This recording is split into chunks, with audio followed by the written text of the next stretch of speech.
is Valentine's Day at the Dial-A-Date Network. Get on our singles computer network free by leaving your name, phone number, and address, date of birth, time of birth, and location of birth. Call us back to see if you have a possible match in a day or two after 7 p.m. weekdays or anytime on the weekends. Please use our confidential call mailbox. Keep trying. Your calls are very important to us, to the Dial-A-Date Network. Thank you. When you have finished recording, you may hang up or press 1 for more options.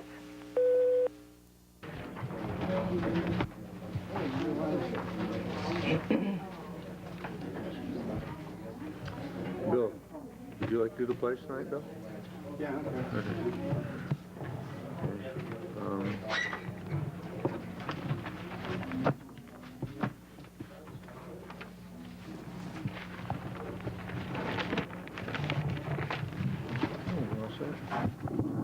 I'd like to call the meeting to order. Bill, would you lead us in the pledge, please? Pledge allegiance to the flag of the United States of America and to the republic for which it stands, one nation, under God, indivisible, with liberty and justice for all.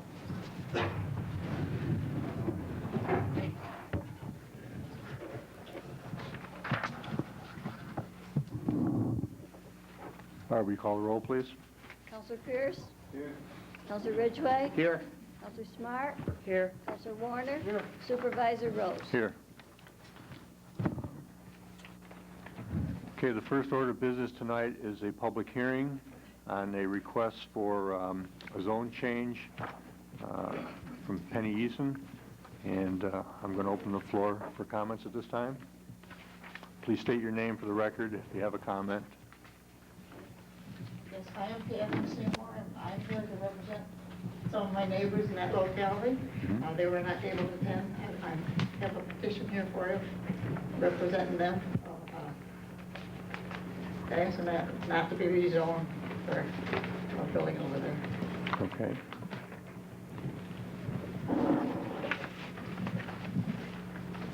Thank you. Oh, okay. Sure. Thank you. Take it.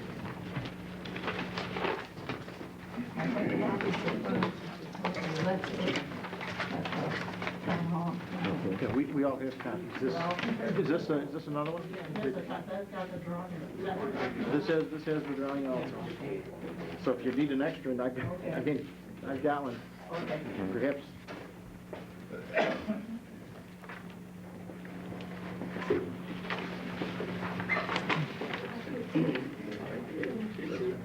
Anyone else wish to speak on this topic? Kevin? My name is Kevin Connolly. I'm chairman of the planning board. As the board knows, we have reviewed this request for a zone change. And I think approximately the 11th of February, I gave all the town board members a package of material which did include all the files we had on it, as well as a memo that I included, which covered some of the areas of concern that were brought up in conjunction with the conversations that I had with the county. We also received on approximately the 16th of February the results from the county planning board, and I believe I made copies of that material as well and gave that to all board members. On March 1st, the planning board did review this matter and discussed it at length, as well as reviewing the statements from the county planning board. And at that evening, the planning board did pass a resolution making a recommendation to the town board, which I believe I gave copies to you Tuesday night. You should have received copies of it Tuesday night. And if you don't mind, I'll read the resolution if you like. After careful review of a request by Penny G. Eason for a zone change for an approximately 9.12 acre site located on the southeast side of the intersection of County Route 45 and State Route 481 from R1 to B1 business, the planning board made the following findings. One, the intentions of the applicant is to erect a convenience store/gas station on the site.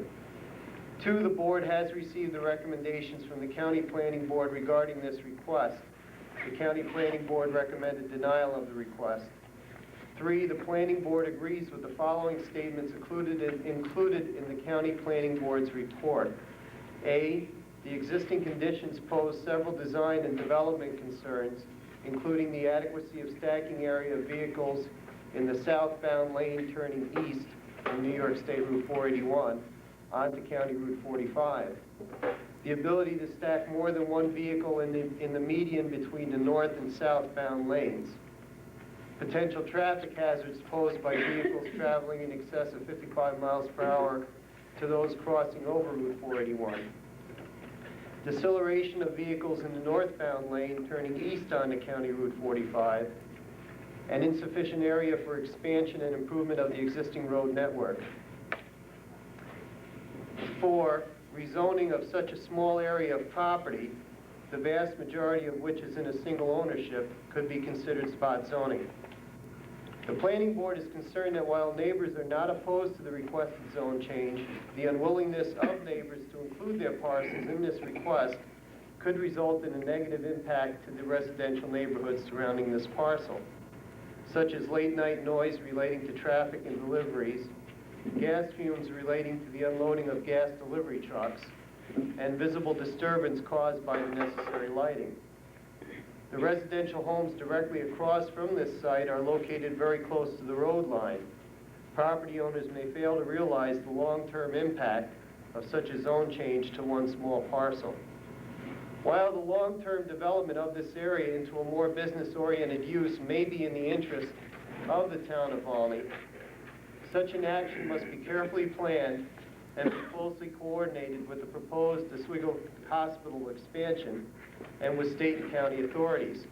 Approval of this request based on the findings presented could have a negative impact on this long-term goal, and in the mind of the Planning Board would not be in the best interest of the residents of the neighborhood or the town as a whole.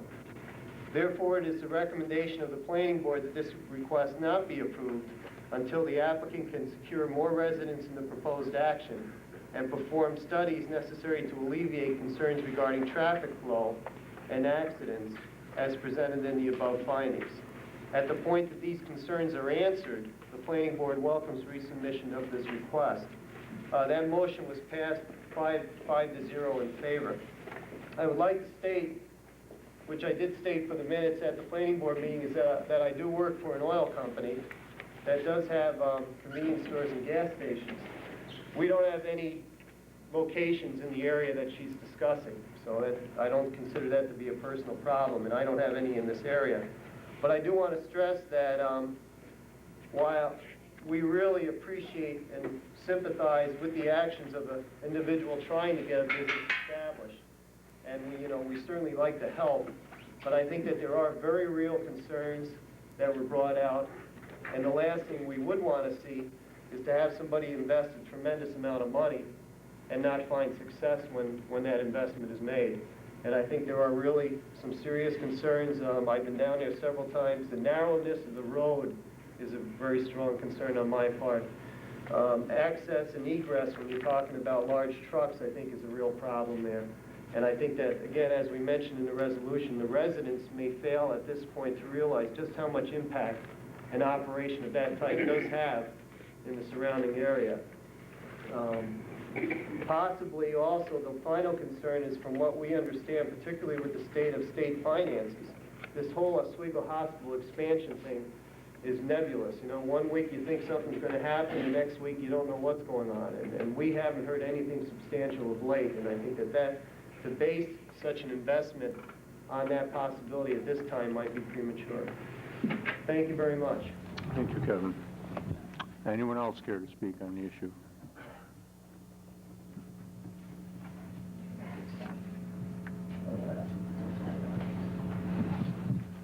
No further comments from the public? I'll move to close the public hearing. Pardon me? Oh, yeah. I thought it was going to be addressed separately from the... Oh, no, this is for anyone and everyone. Sure. Okay. My name is Penny Eason. I'm representing Eagle Beverage and Jack Hammond. They have asked me to be the representative for the zone change for their property on County Route 481, or County Route 45 and 481. Okay. I am intending to build a convenience store. Okay. This hearing is for a zone change. It's not site plan approval. I cannot be granted permission to build a convenience store just on the basis of the zone change being approved. Okay, that's all we're here for today. And my plans for the store are, okay, I only intend to put this store here if everything goes in my favor. If not, I may intend to put a daycare there. I'm not sure what I'm going to do with this.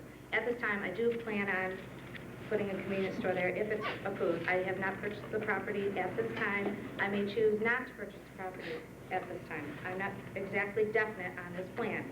As far as, I don't understand, there's like conflicting statements made by Mr. Conley about the spot not being a good location. And in previous discussions with Mr. Conley, he stated that the area didn't have enough traffic to feed the store and the store would not do well and he thought it was a bad location. Then they turn and they say that stacking of vehicles in the intersection will create conflict at that intersection and pose a threat to the neighborhood. And I don't see where that could be possible if the store is going to do so poorly. There won't be any traffic stacking up. I don't understand why there's such conflict with that statement. Information obtained by lifetime area residents on Lane Drive was that piece of property that I want to put the convenience store on has always been commercial property. There was a creamery there where there was cheese produced for years, and there was a depot there with a warehouse, and that is shown on a map in the town historian's office from 1889. There's an X, and you can go and look. It says depot there. Okay. Mr. Hammond's property, he has approximately 8.5 acres. He always considered that his property was commercial. He's always done his antique business from that property, and he assumed at the time when I talked to him that his property was already commercial, and that's why he is included in the zone change. Master plan recommendations I've heard at previous meetings were the areas between Fulton and Oswego along State Route 481 were being considered under the master plan. I was almost positive that I heard you say that you thought it would be good for that area to be commercial, being that it is a 4-lane highway. And that's where the development is occurring. It's not occurring outside around the town of Volney anymore. It's occurring between Fulton and Oswego. Same way as Syracuse is growing outward into North Syracuse and Cicero, and now the play area is developing. Syracuse is on your doorsteps, and it's coming this way towards Oswego. And it always develops around major highways. Regardless of the zone change, you're going to see a great increase in change over this area, whether or not the nursing home and the hospital go up. They've already started building roadways for the nursing home, the Seneca Hill Nursing Home. For the hospital, it is true, they haven't made definite plans for that yet. It's at a hold because Fulton joined with Cross Irving, from what I understood, and that's why it's at a stop. That information was obtained by a board member on the Oswego Hospital Board. The area is already lit by a street light. There's 12 to 13,000 vehicles that travel that intersection every day in a 24-hour period.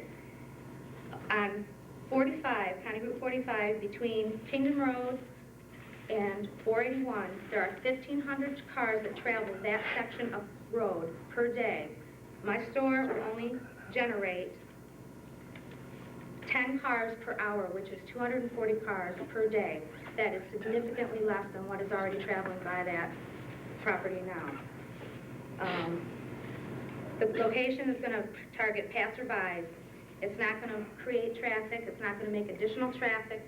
The traffic that's going to be using and utilizing this store is going to be from people that are already traveling by this location. They're not going to come from Fulton, and they're not going to come from Oswego just to go to my store.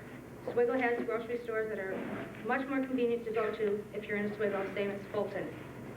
The people that are going to be using this store, from area residents I've been told, has been the general residents in that area. They have explicitly told me they were looking for this, and I constantly get approached by these people saying that they are in favor of it, and I don't know what happened with the petition previously.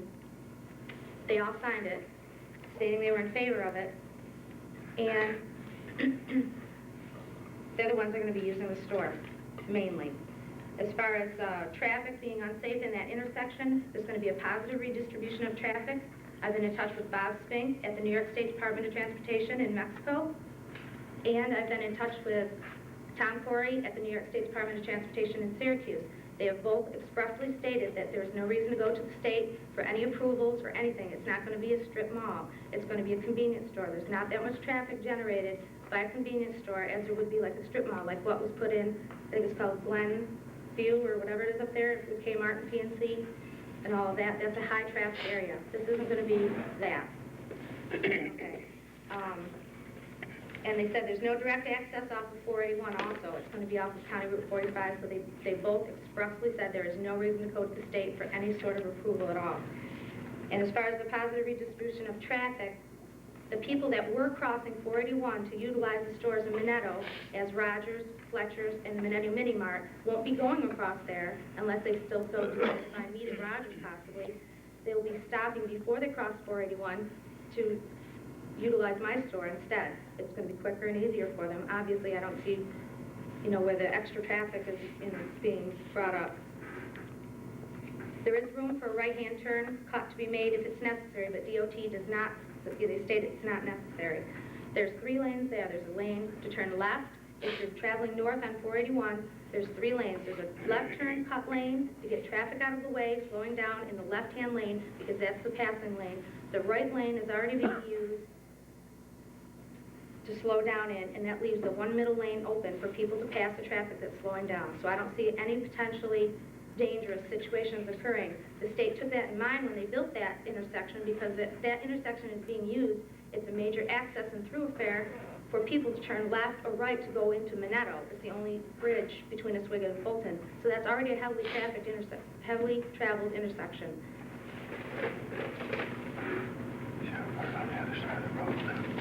Okay, and I wasn't aware that this was a hearing on my convenience store. As I said before, I thought this was just for a zone change. It's not on there. Okay. So it's on a zone change request. Right. Okay, so I really don't understand at this time why my convenience store is being brought into this, because that's at another hearing.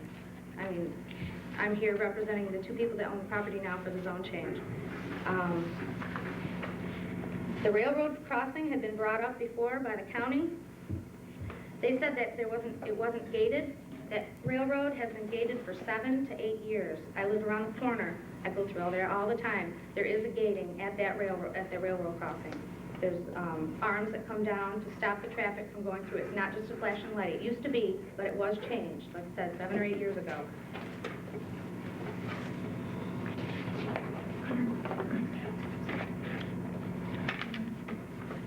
Excuse me a minute. Limited access highway only means that you cannot put a driveway to gain entrance or exit to a highway. It doesn't mean that it's not supposed to be used. Okay, that was one of the points that was brought up in the county paper about it being limited access, and the meaning of the word is being misused there, I believe, from the way that it was written. I believe that's all I have to say at this time. Thank you. Could I speak just a few minutes? Yes, ma'am, you can. Should I read my... You could do it, or I was just going to read it for you if you wanted. It's up to you if you want to go ahead and read I was it. going to say, now, I've lived there all my life. Could you identify yourself? Why? Could you identify yourself for? Oh, I'm Catherine Seymour. Thank you. I thought, I'm sorry. Okay. As far as that milk house and stuff over there, that's years and years ago, long forever. I do know that there was one there at one time, but I never knew of it. And that wasn't any time when I knew about it. But we do have a lot of accidents on 445 and 481. I mean, we just had one just last week over there, where cars are going up and down through there. And that is, well, and how come I got the petition? Us older people just didn't realize when she was around with the petition, we did sign it, yes. Thinking it would be nice. But then we didn't have time to think about what it would, traffic and things it would cause there, and the different upset of cars going in and out. And we do have a short road right there. I mean, that's mainly where most of the people live. And it would disturb that peace and quiet. That's a dead-end road up there and everything else. And as I say, and why I bought the petition out is because these people couldn't come, but I talked with them. But as I say, we talked after Penny had been around and realized what it would do to our location there. And that's why I bought the petition and oppose the zoning of it. Not exactly because it's a store or what, the zoning of it. I'll read this for everyone's benefit because you don't even know what it says here. Sure.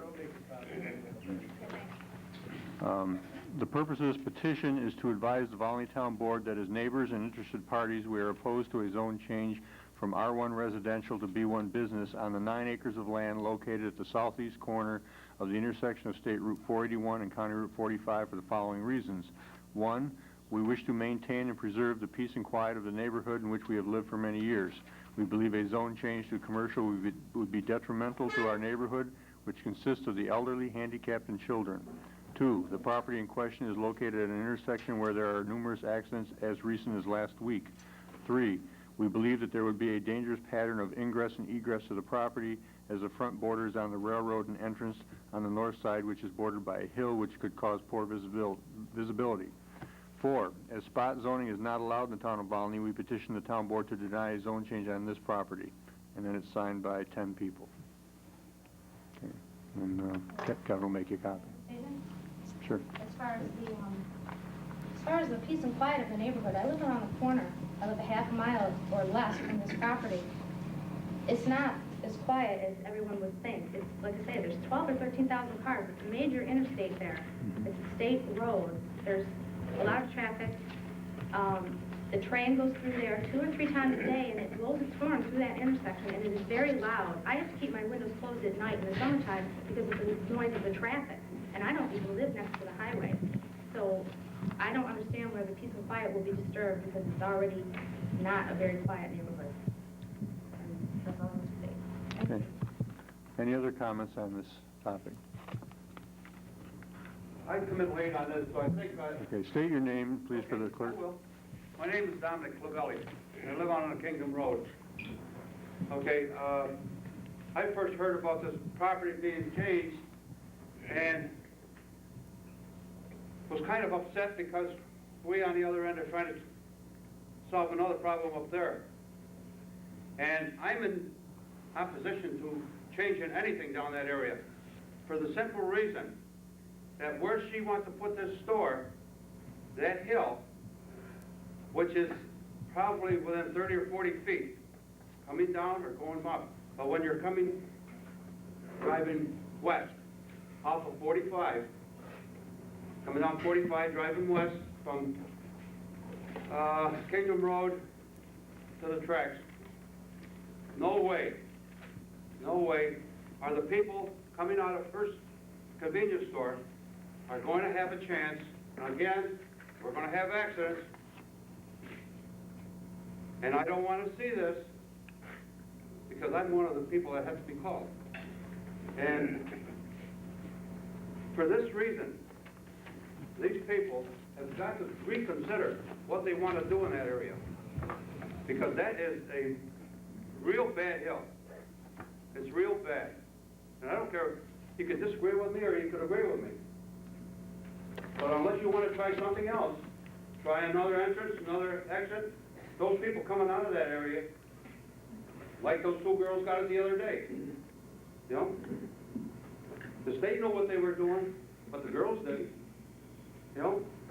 So, people, you can do whatever you want. But I'm in opposition of even changing anything until they come back with something more definite to change this area. Either have the county cut the hill down, do whatever they got to do, but, you know, don't do anything tonight. That's one of the safety factors of this whole thing. Okay. Anyone else care to speak? Ms. Easton? I'm aware of the hill being there, and accidents happen happen no matter what intersection you do have, okay? And I feel bad these women got hurt. Where was the car? Was it coming from 45 that they got hurt? One was coming off of 45. Off of 45, okay. The same situation occurred over on State Route 104 where the Scribe Mini Mart is, I don't know if you're familiar with that. Scribe Mini Mart is built in the same kind of location. There's a hill there. And what I proposed to do was I already talked to the county about putting lights and stop, slow down signs and an entrance sign that says convenience entrance or store entrance 600 feet. People should already be slowing down coming into that hill because there's an intersection coming up. They should, whether they do or not. I know. They should, okay? That's what I'm saying. You have On 104, this store is located where there's no upcoming stop sign, so people travel through there, and they don't have accidents over there that I'm aware of, okay? And like I said, I've already been in contact with the county, and I was going to have like a flashing light put up with some kind of sign that said slow down. I'm not going to be coming into the neighborhood and just disrupting everybody and tearing everything up, causing accidents, and being disruptive. I'm not that kind of person, okay? So, it's in your hands. Okay, thank you. I'm up again, Kathy Seymour. Okay, our lane drive is right opposite that lane. And the people that goes up and down there, there'll be traffic coming out of there. Also, traffic comes off our road. You said your traffic up and down, and that's what that fellow said about that blind hill. That's very true. And as far as the train is concerned, I lived by that railroad track for years. We've even they have a sign over, but the railroad track being there, we've had cars hit there. And sometimes them arms do not work. But I mean, we have had cars come down over that hill and hit the train, even though the sign is over there. So a lot of signs, in my opinion, a lot of people don't pay attention to them anyhow. Okay, thank you. But our lane drive is very, very, as I say, goes north. Right there at the foot. They want to make the piece of land that we built them. Okay. So that's that dangerous. Seashore is right there too. Okay, thank you. And I remember our handicapped children on there too. That is small children. Okay. Okay, and I'm not sure who Penny spoke to at the DOT, but I spoke to Mr. Engloff, and after we got the recommendation from County Planning about the traffic impact analysis, and they said that they would require one for that intersection. Yes. I spoke to Tom Corrin, an engineer in Syracuse, and I spoke to Bob Stink in Mexico, and he's an architect. I didn't speak to him, so I'm not sure. I mean, there's conflicting statements now we're in state too, so. Tom Corey, and what was the other name you spoke to? Bob Stink in Mexico.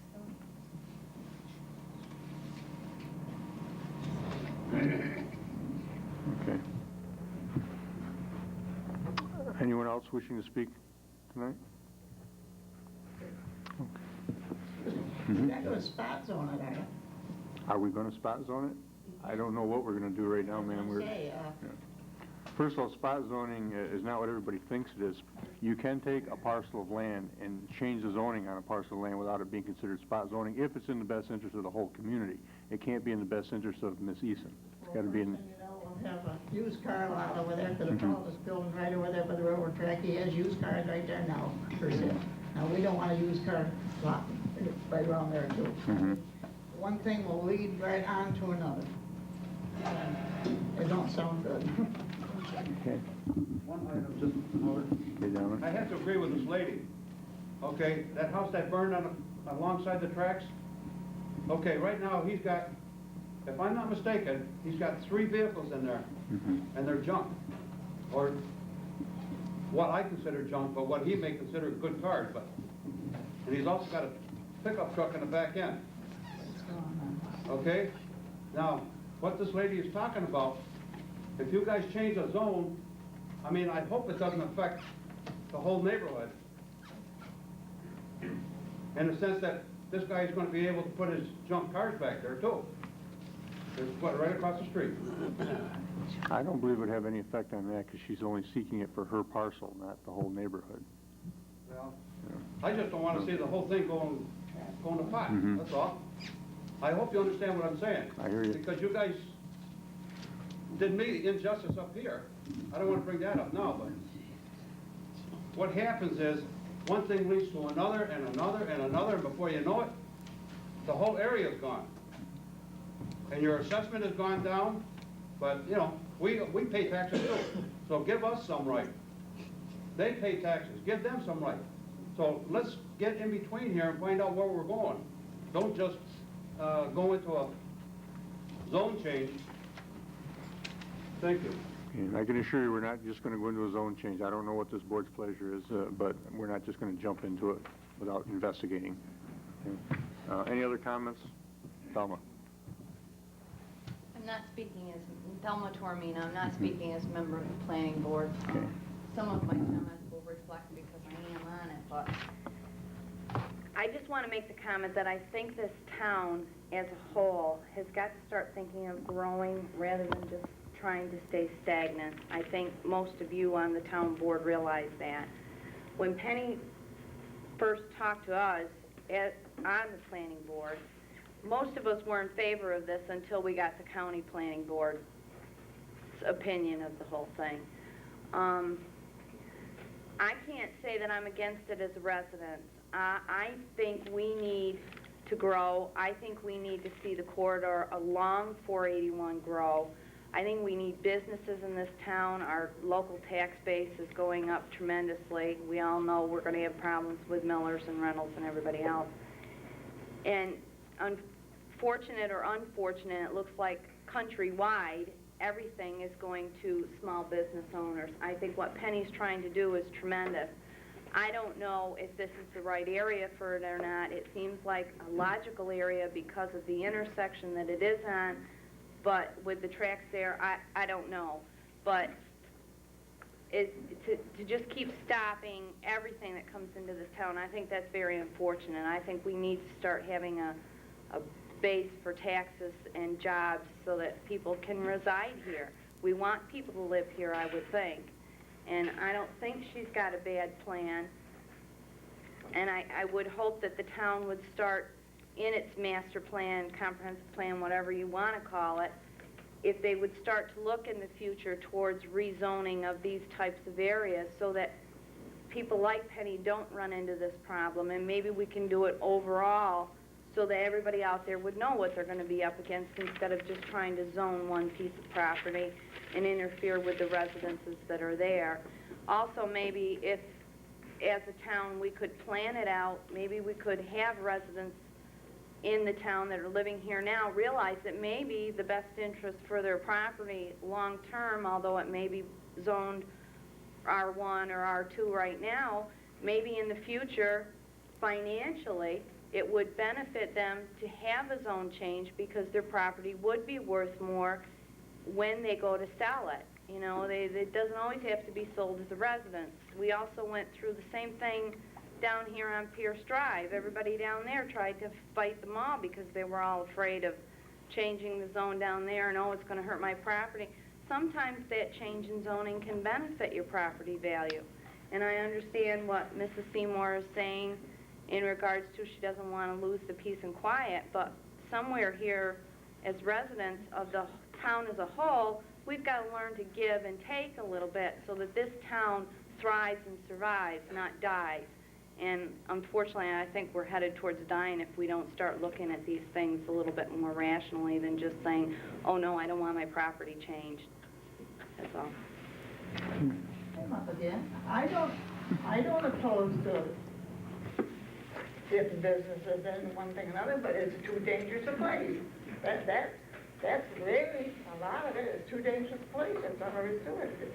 In my opinion, and all the people we talk to, it's too dangerous. That's all there is to it. Thank you. And there's a lot of school buses that goes up and down that far road and everything else. There's a lot of school buses that goes there. Okay, thank you. Anyone else? Okay, I'll move to close the public hearing. Yes? Can we ask a question? Sure, yes. Anyone on the board have any questions? Yes, Ms. Eason, Hammond is listed, Mr. Hammond is listed on this zone change. How much property does he have? He has 8.5 acres, approximately. I might have to tell you all. And the other acre is yours? No, it's owned by Eagle Beverage at this time.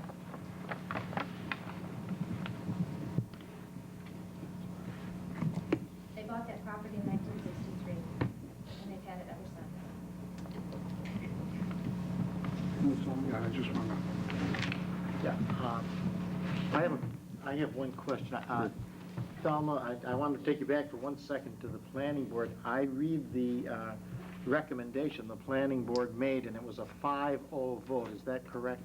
You did accept the things that were put on it, Yes, right? I did. Okay. Based on what the county had reported to us, yes, I did vote in favor of that resolution. So it was a 5-0. You didn't shut the door completely, but you had some concerns. Yeah, there are Okay. concerns that I think have to be looked at very closely. You know, I'm not suggesting, even as a resident, that I want a certain thing done one way or a certain thing done another way. I think this has to be looked at real close, but I think it's something that, as a whole, we need to look at so that further on down the road, we know how this town is going to grow and where it's going to grow from. It'd be easier. Thank you. Basically, that's what Mr. Engloff that I spoke to at the DOT said also. It was not that he was definitely saying this was good or bad. It's just he felt that we needed a traffic impact analysis, and it wasn't even necessarily that they would say, well, you've got to make major changes to the intersection like the mall did in order for it to go in. Sometimes they say, well, as use increases, this will have to change, and you could have a staged-in change. He's not sure what their recommendation would be until the traffic impact analysis was done. May I ask a question? Is the traffic impact analysis recommended based on the fact that I'm going to put a business there, or is it just based on solely the zone change? It's because of what the zone would be. Okay, so I was wondering if the traffic impact analysis could be done, if the zone change did go through, if that analysis could be done before the business was approved of being there, if that process could be taken. Planning recommended is that we look at the whole issue as one thing, since it's such a limited number of parcels affected. Yeah, this seeker review is also necessary to be addressed. Are you familiar with that? Do you know what that is? I was told it wasn't necessary, and I filled out the short form on the recommendation of Kevin Conley, and he said that was appropriate at the time. Okay, well, that is seeker, the short form seeker. That's all that's required, Kevin? Mm-hmm. But the county did state, and this is something that I think we all came under seeker, this is quoting page 2 of it. The application for rezoning should be considered in conjunction with the proposal for the convenience gas station as a whole action, as Claudia said. Interrelated decisions should not be made without consideration of their consequences for the whole action. So, you know, there was a lot of issues brought up in this county recommendation that we may not have totally considered beforehand. And the DOT does consider themselves an involved agency in this. Yes. Okay. Any other further comments on this topic? Okay, I'll move to close the public hearing. Second. Okay, Barbie, poll the council. Counselor Pierce? Aye. Counselor Ridgway? Aye. Counselor Smart? Aye. Counselor Warner? Aye. Supervisor Rhodes? Aye. Okay, I'd like to open our regularly scheduled town board meeting. Barb, if you'd let the record show that the same members of the board are present. First order of business is approval of minutes. Resolution 95-59. Move that the public hearing, regular town board, February 9th, 1995, and special town board, February 17th, 1995 minutes having been distributed be approved without reading. I'll move it. I'll second it. I have, on the special meeting, I have 2 corrections. Okay. This is on the special meeting, Barb, of February 17th. It was taken by Lisa. On the back of the first page, at the very top line, it says, discussion, Councilor Ridgway does not agree with the planning board. That's not true. Councilor Ridgway does agree with the planning board. The word not should be struck from that. Changes a little bit. I guess it does change. Does not agree with what, Jim? It should be Councilor Ridgway. In the minutes, it says does not agree with the planning board. That's not my position. My position was I did agree with the planning board. So if Councilor Ridgway does agree, you should strike the word not from that sentence. Going down to the middle of the page, Resolution 95A. 1, 2, 3, 4, fifth line beginning with the words Larry Rowley. That should be Weller Road. I think that's misspelled.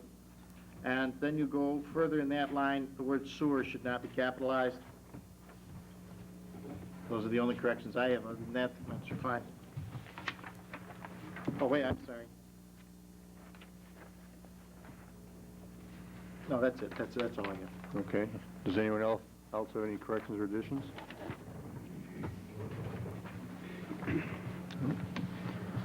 Okay. Barb, will you poll the council? Counselor Pierce? Aye. Counselor Ridgway? Aye. Counselor Smart? Aye. Counselor Warner? Aye. Supervisor Rose? Aye to all those except for the February 17th meeting, which I was not present at. I'll abstain from voting on that one.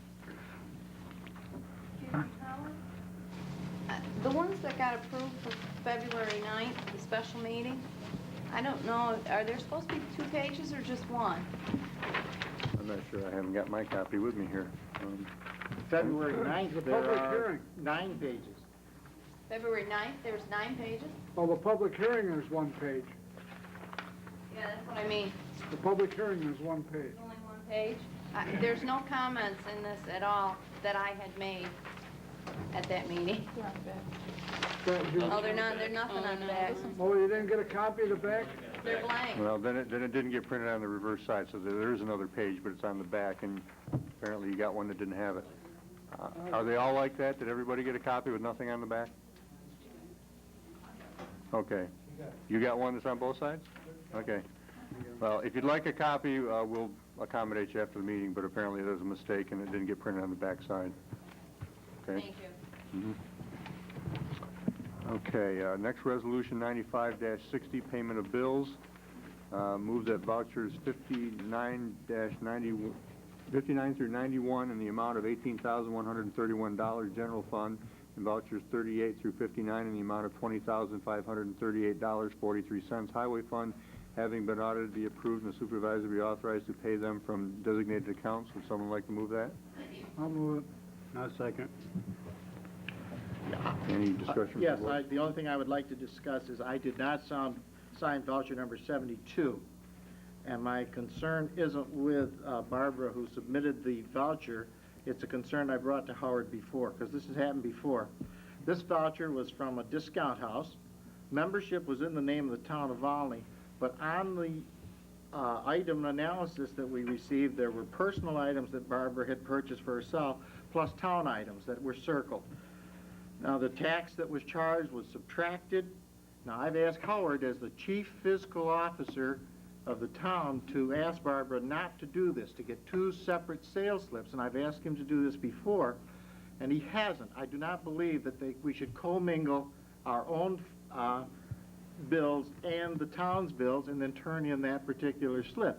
And I brought this up before. I brought it to Howard, and he said he was going to speak to Barbara about it. It was done again. I did not sign that voucher. I do not have any question about Barbara's integrity. I understand that why she's done it is probably easier, but you can get 2 different sales slips. Get the 2, and then there's no question. I think I've said that before. You have said it before, Jim, and I've mentioned it off and on, but it has been a common practice over the years, as you know, even though it's not a proper practice. I have mentioned it here and there. I don't recall if I said anything to Barbara or not. I'll take the blame for this, but I did tell her that in the future I would appreciate her doing that as well. Maybe what I need to do is send a memo out to everybody, because she's not the only one doing it. Okay. It doesn't create a problem for anything, except it would look better if it just had all town purchases and not personal items on the same receipt. And circled and try to figure out which is which and have to total them. And I agree with that. I just don't think it's a good practice. You're absolutely right. It's not a good practice, and I will send a memo out to everyone about that. Thank you. Okay.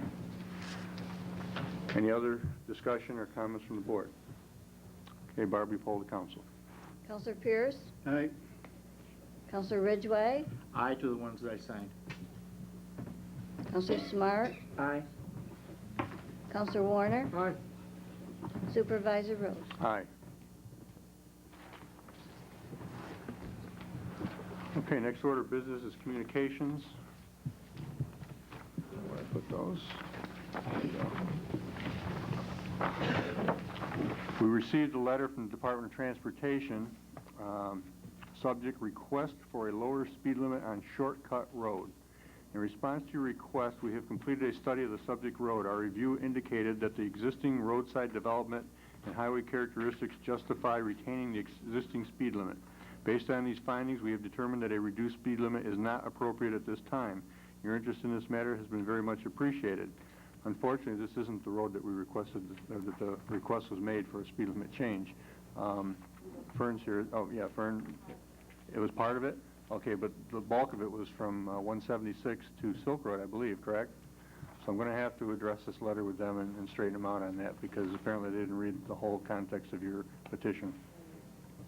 And when there's over 50 children living in that area, Mm-hmm. which I think that amounted to in total a mile and a half, I think that there's a lot of reason for speed to be cut down. Mm-hmm.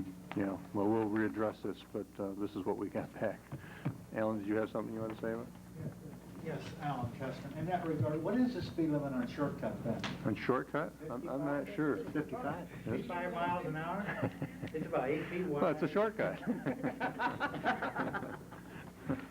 All the reason to go slower, right? Right. Oh, Colleen? They must have thought there was some problem with there, because there used to be a yield sign forever at the end of Shortcut Road where it comes onto 45. And someone must have felt there was some kind of problem, because all of a sudden, mysteriously, one day it changed to a stop sign. So maybe you could add that in there. No, that's the yield sign's still there for all practical purposes. No, but I'm just saying, though, you know. So they think stop it, or yield is spelled S-T-O-P, that's. Okay. The other correspondence I received was from the Division of Equalization Assessment, State of New York, and it is to inform us that our residential assessment ratio has now been lowered to 5.33.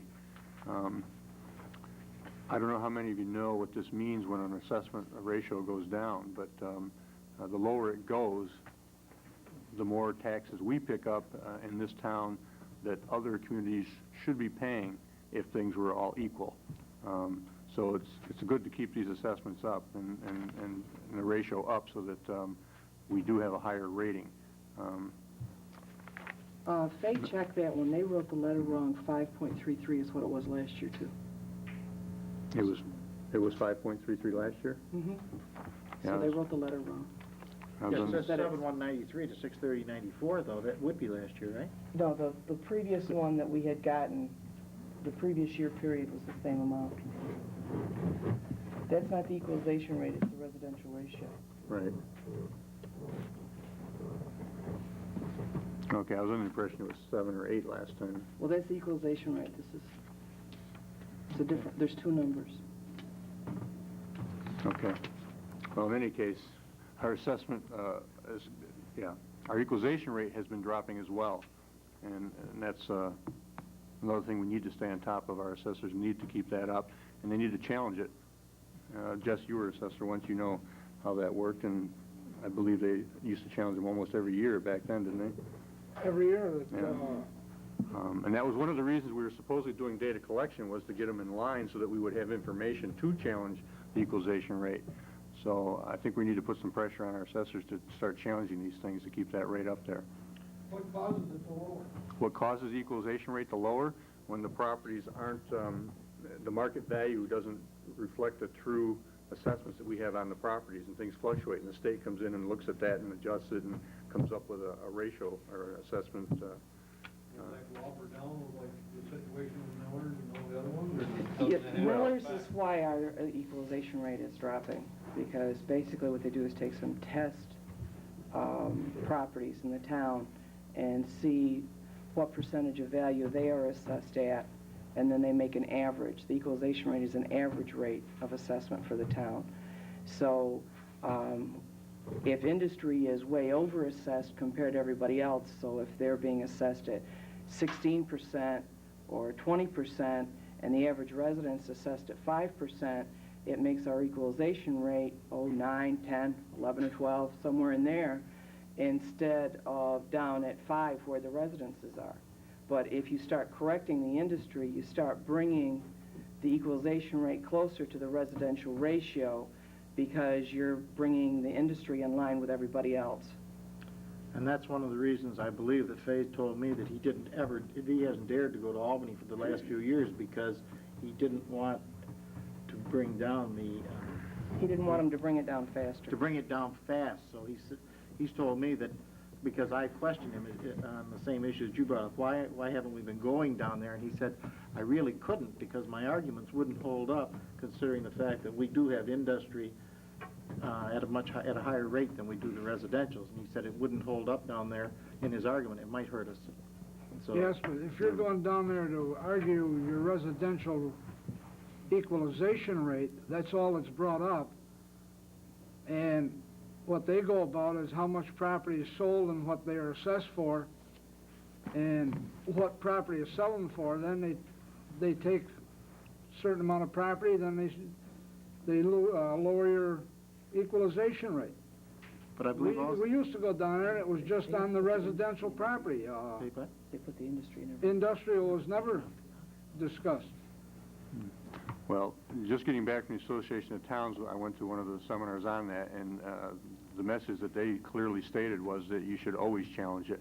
And you're always able to get it up at least a point or two when you at least attempt to challenge it, more times than not. So I don't know the whole story, Jim, but I just listening to other assessors speak and down at the Association of Towns, they said you should never let it go unchallenged. That was the message that they were sending out. In any case, we'll be talking to our assessors more about that.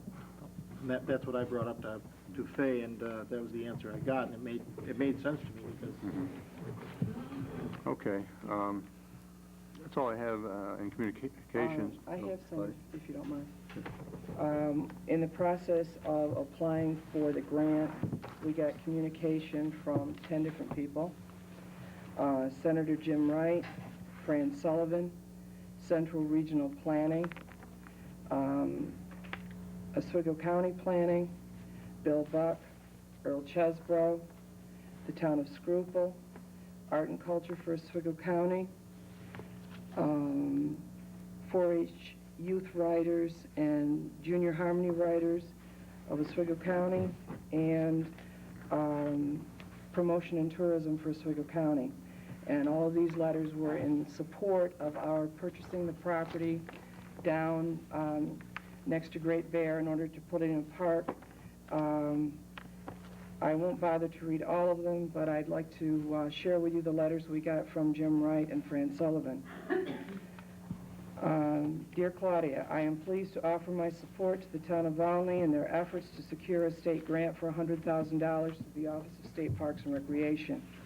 It is my understanding that the purpose of this request is to enable the town to purchase 76 acres along the Oswego River, which includes a half-mile of canal frontage. Acquisition of this land would allow the town to develop the parcel into a prime recreational area, combining the natural beauty of the site along the canal as well as preserving the historic nature of the canal lock. The goals for this area appear to be within the statewide canal recreation plan, and that the town intends to provide access to parks and historic sites, greenways, water routes, interpretive centers, and or other natural and cultural resources, as well as enhanced trail connections. I wholeheartedly recommend this project and am hopeful that the town will be successful in this endeavor. Best wishes, sincerely, James Wright, 46th Senatorial District. And then from Fran Sullivan,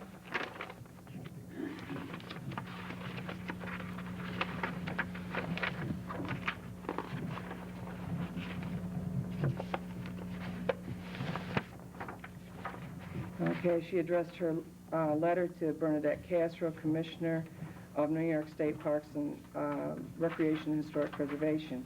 Dear Commissioner Castro, a grant application for funding under Title IX of the Environmental Protection Act, EPA, of 1993 is being submitted by the town of Volney, County of Oswego, for a 76-acre parcel with a half-mile of canal frontage along the Oswego River. Funds from Title IX matched with local funds will make it possible to develop this property into a public park with diverse recreational opportunity. To summarize, the plan seeks more open space preservation and recreational development of this currently privately owned parcel of land adjacent to the New York State Barge Canal. Based on present and projected needs in the area, the town of Volney has placed an emphasis on developing boat launches, establishing a riverway trail, and providing additional fishing access and a Department of Environmental Conservation designated underfished area. Preservation and development of this property will provide much-needed fishing, recreation, and tourism opportunities for residents of the visitors of Oswego County. Property has been appraised at best use at $200,000. The town of Volney seeks $100,000 for the park project. The present owner will gift the balance of $100,000 and provide the town with the option of purchasing the land. The Oswego County Planning Board has offered its support to the project and will provide the town of Volney with technical assistance. On behalf of the town of Volney, County of Oswego, and the residents and tourists who will most benefit from this development project, I am pleased to offer my support for the application and urge your timely and favorable consideration. Thank you in advance for your attention to this matter of particular importance. Sincerely, Frances Sullivan, Assemblywoman, 117th District. And the other letters that we received from the other 8 people or organizations were equally as supportive. If anyone would like to see them sometime, I'd be happy to share it with you. Thank you, Claudia. That application has been sent in, and we should expect to hear either way, sometime in July, is it? Well, they said that early as possible would be May, but they were also saying it could be as late as July before we'd know, so sometime in that time period. Okay, thank you. Okay, on with committee reports. Assessors, I guess I just gave that one. Planning Board, Kevin? Is Kevin still here? I got it. Kevin, You got it? Okay. To the town board, the regular meeting of the planning board for March was held on Wednesday, March 1st. 2 important areas of businesses was covered at this meeting. The first area involved was a request by Penny Easton for a property located on the southeast corner of State Route 481 and Route 45. She had requested to have this property rezoned from residential to commercial business. The board has reviewed this matter from some time and has received the report from the county planning board. The county recommended against granting the zone change. The planning board has essentially agreed with the county's determination. The planning board also recommended denial of the zone change request. The board's concerns hinged on the impact that such a change could have on the traffic flow at the intersection of Route 481. This intersection is not designed to handle anything more than a very light traffic flow. These concerns are more clearly explained in the county report and the planning board resolution. The other major concern revolved around the small size of the requested zone change, approximately 10 acres. Since the entire parcel in question could have eventually been under one ownership, it would be difficult to deny that the purpose of the zone change is primary to assist the applicant in her development plans is not necessarily in the best interest of the township as a whole. It appears to the planning board to be a clear case of spot zoning. The board also met with Mr. Bruce Platt and Art Plusso, who have been cited by the town for selling and allowing the development of a lot they own on Kings Road, which had been specifically exempt from development by the planning board over 3 years ago. Since they had already allowed the placement of a trailer on the site, they came to explore how they could continue development on the lot. Considerable discussion took place. The board explained that the applicant would have to seek an amendment to the original subdivision approval that encompassed this lot. At this time, I'm not aware of an application for this relief being filed, although they claim at the meeting that time was very important. The next meeting of the planning board will be held on Wednesday, April 5th at 7 p.m. Kevin Connolly, Chairman. Thank you, Bill. Zoning Board, Marie isn't here tonight. Did she leave a report with you, Barb? Okay. Somebody want to read it? Do you want me to? Bring it up, Bill's volunteering. Okay. Short and sweet.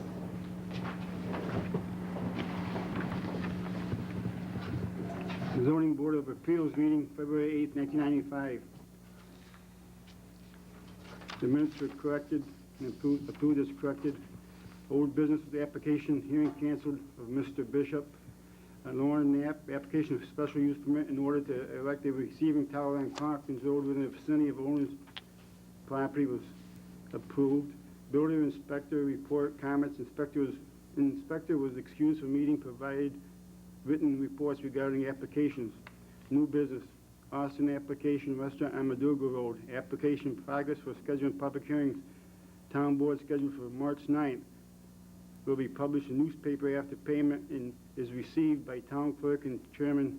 Austin is notified. Must pick up and sign and display on premises. Board comments, discussions about notifying applicants and waiting to invite to hearing by Dave Winfield. Marie interpreted requirement as a public notice, not invitation. John Negersmet reported, never done that way in the past, no reason to interpret differently now. End of discussion. Close the meeting. Thank you, Bill. Recreation, did Sue give a report to you, Barb? Oh, she gave it to me. Okay, let's see here.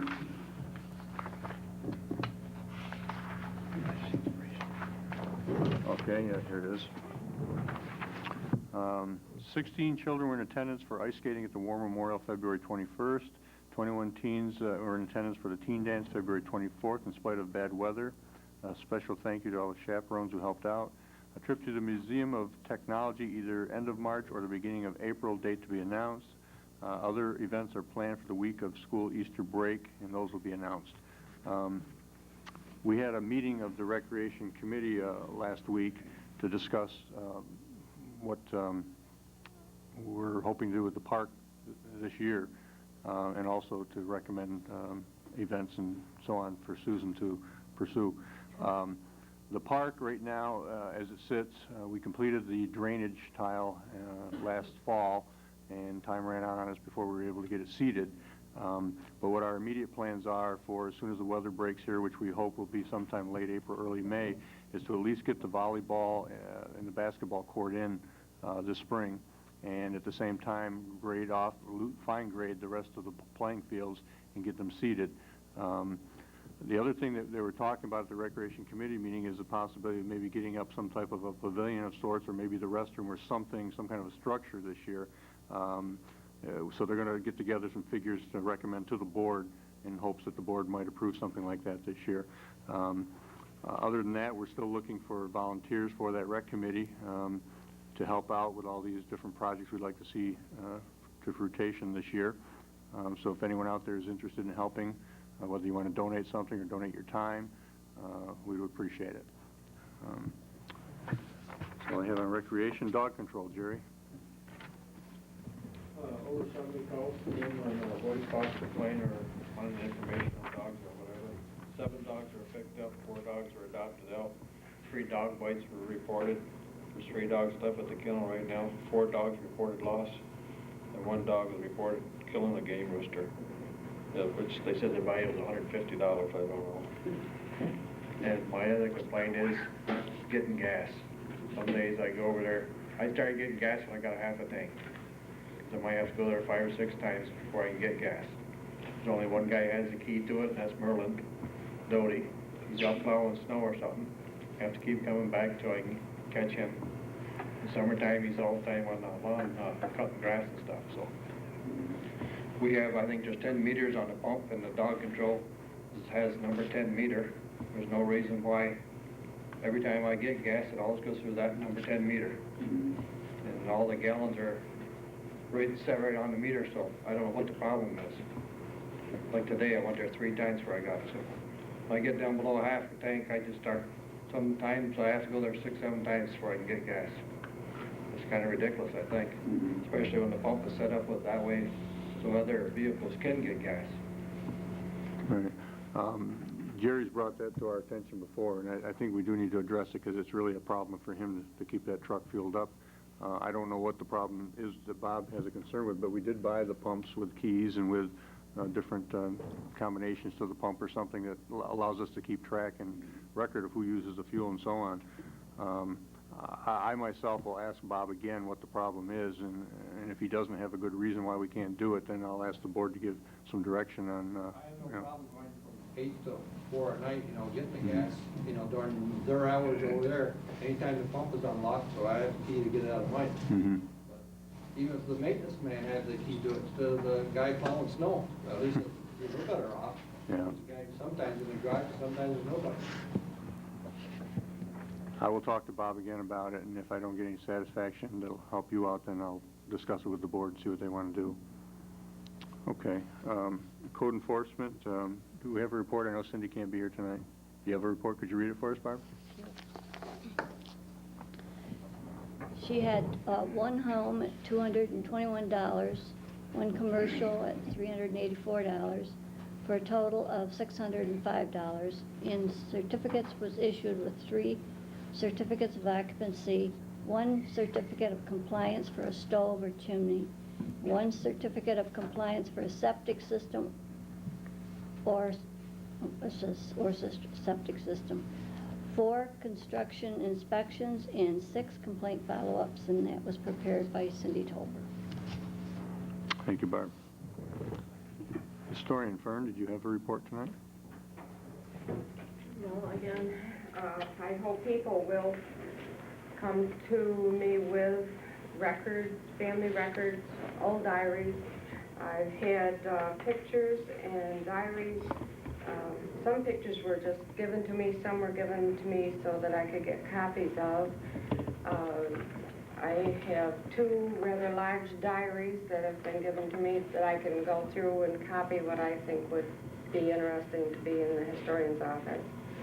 I have cassettes been entrusted to me so that I could make copies of them, where someone was talking with an elderly person who has been deceased quite a while now. So all of these things are very interesting, and I hope that more people will come forward with this kind of thing for me to build a good documentation of the people and their families from as far back as they have researched. I'll make copies of them again. I would be more than willing. I did get, this is for people that like historical things. I got this from Barbara Dix, that Oswego County has afghans that are made with, it's made like this. And they're around different places, Murphy's Gifts, Days Gone By Baskets, and Selkirk Lighthouse, I believe, also an Oswego Waterfront Gift Studio and Richardson Bates House Museum. They're quite interesting. There's the Oswego City Library and the Phoenix Sweet Memorial Building, Selkirk Lighthouse, different things like that. And if anyone is a collector of things that preserve history for them, they might be interested. I believe the price is $55 plus tax. And I could post out on the board here different things that I get where we're invited to go to different things that have to do with historical things, and I hadn't thought about that till just recently, and wondered if there would be an interest if I made copies and posted them around of these types of meetings that were within driving distance for people. Sure. Use the board out front there. Sure. Okay. Thank you. Highway, did Bob give you a report, Barb? He had 20 days plowing and sanding, 2 days repairing signs, 15 days machine repair, 1 day coal patching, 1 day driveways. The wages for February 1995 were $33,091.81. Salt, sand, parts, and supplies for machinery, $20,538.43. The total expenditures was $53,630.20, and that's submitted by Bob Kerfine, Highway Superintendent. Thank you, Barb. Okay, old business. Does anyone on the board have any old business? No, old business. Okay, I have one bit of old business that I'd like to bring up, and I say it's old business because it's been ongoing for the last 8 years. The last 2 years that I've gone to the Association of Towns meeting, I've also attended the solid waste conference and seminar that they, symposium that they have. In the last 2 years, the DEC has predicted that the Oswego County incinerator that's in our town was going to be shut down because it would not be able to meet the air quality regulations, be cost prohibitive. This year, Frank Visser and Mark Lichtenstein from the county were at this meeting to hear this too. And I went to the county last year and reported to them what I'd heard and what the prospects of it were. I also went and talked to them about the EPA's ruling that they came out with about the dioxin issue here a few months ago. In any case, I've been discussing this and going to meetings with the county for the last 8 years on this subject, and they are going to be faced with this retrofit probably within the year. And this retrofit is required because they do not meet the clean air standards.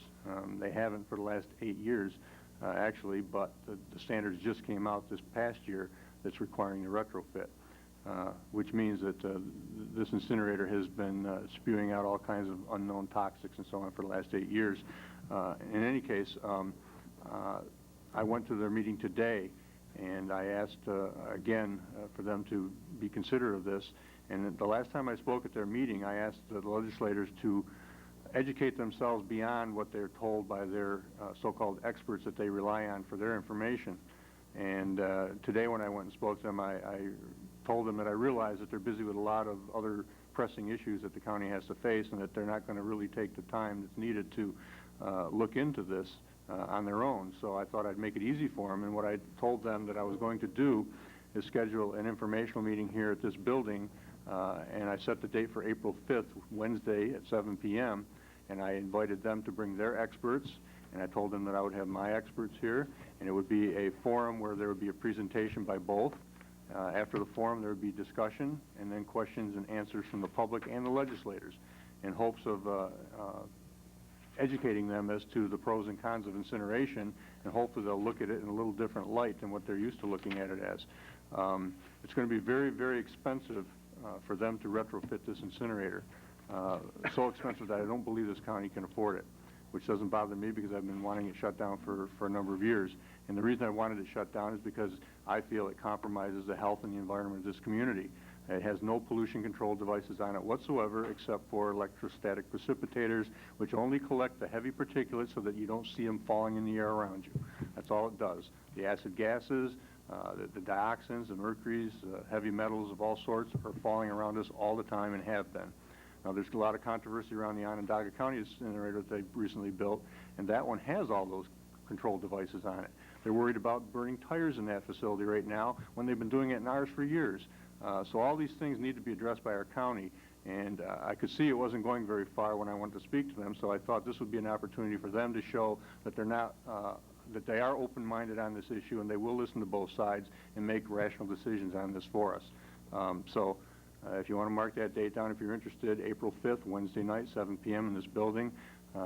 Hopefully the county officials will be here and the legislators, and if not, at least we'll have another view of it that people can hear.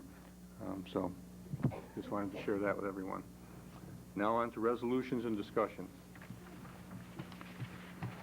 First resolution, 95-61, approval to purchase Charles F. Nessel property. Move to approve purchase of the Charles F. Nessel property subject to the terms of the contract of sale agreement previously approved. I'll move it. I'll second it. Discussion from the board. Yeah, Howard, I have some concerns here. Obviously, the letters that Claudia got from the various individuals that were supporting this grant, certainly I support them 100%, because what they're saying is if there's grant money out there, Volney might and should be receiving as much grant money as possible.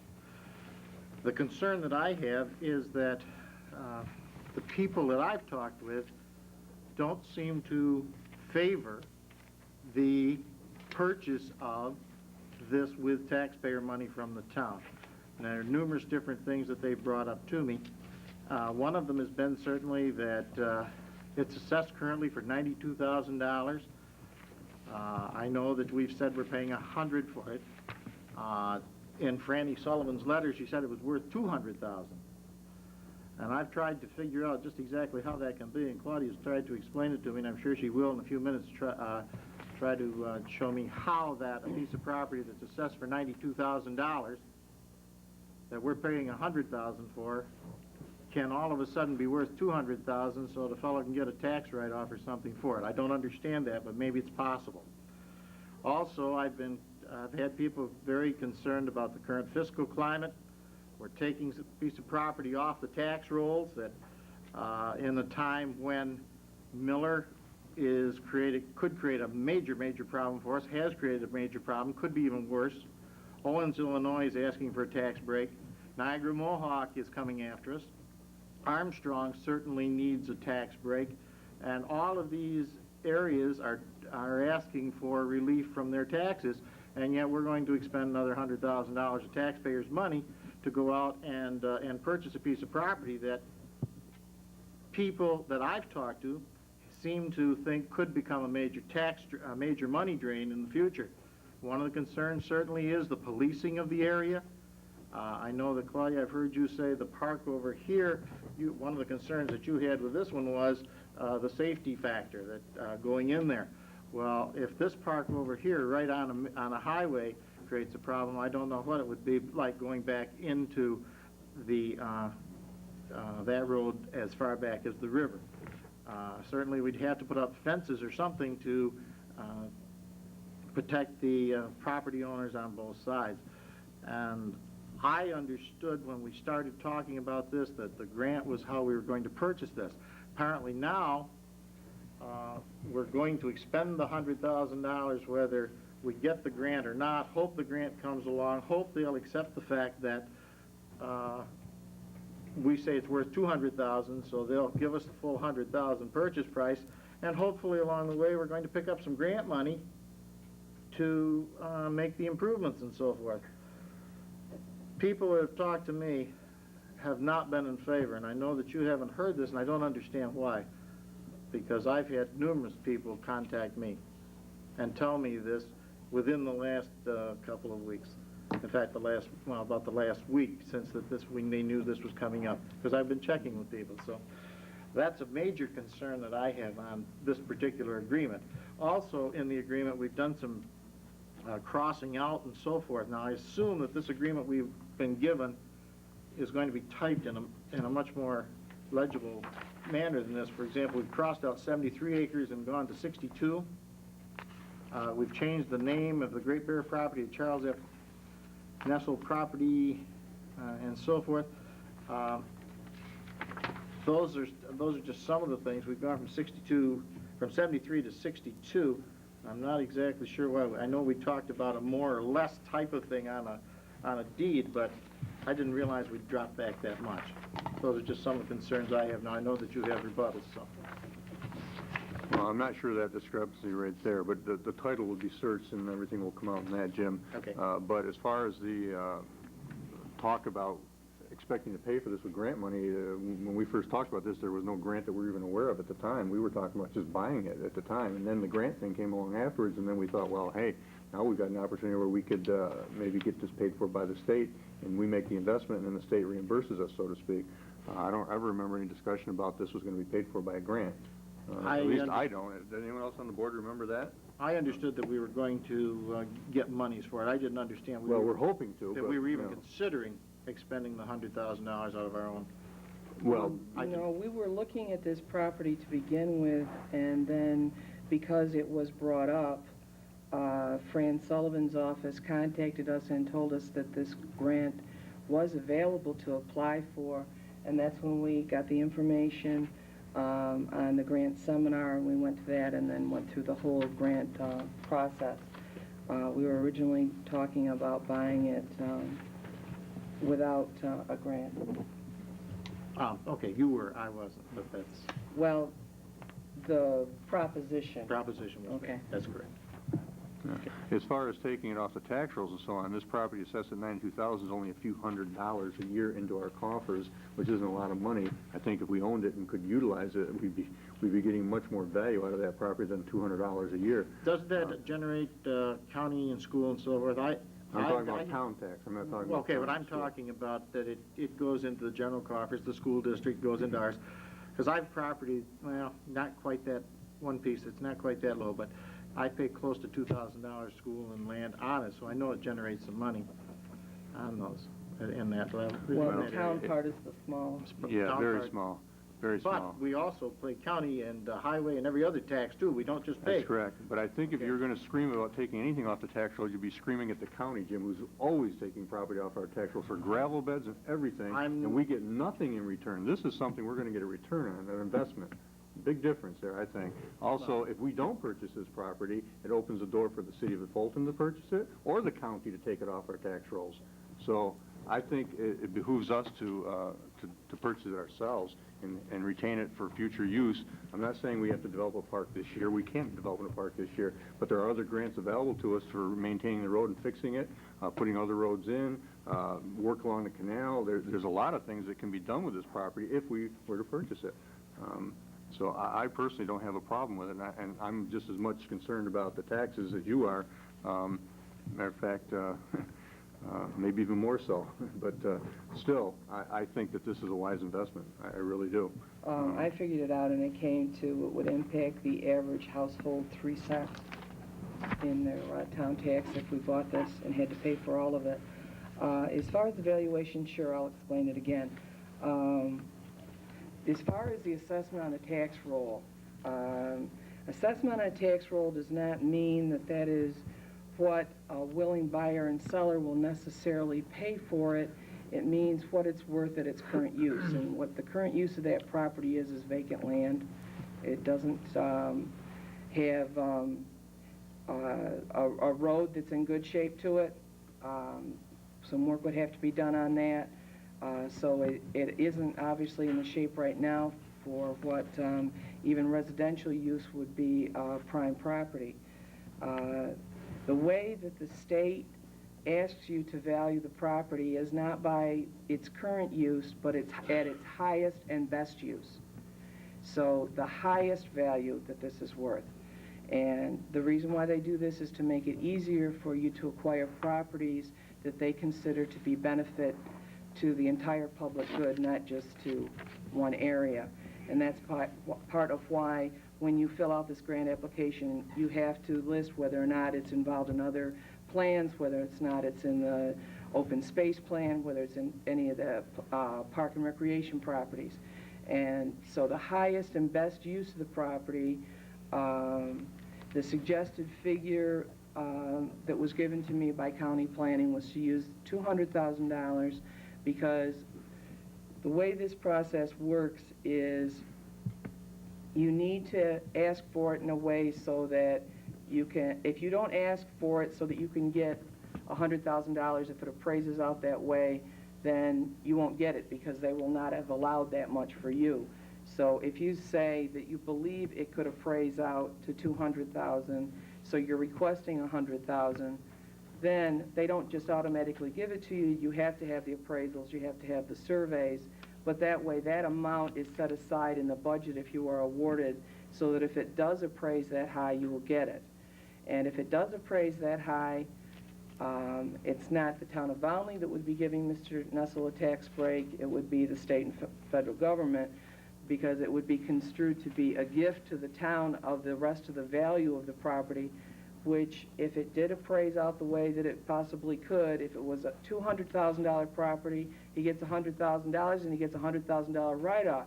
So I mean, it's a great deal for him, which other people who have nice property keep that in mind if we want to buy it in the future. So it's, we're using the state's method of doing this so that we can get the most for the grant dollar if we win the competition. And one of the things, that's why I wanted to let everybody know how many letters of support we had.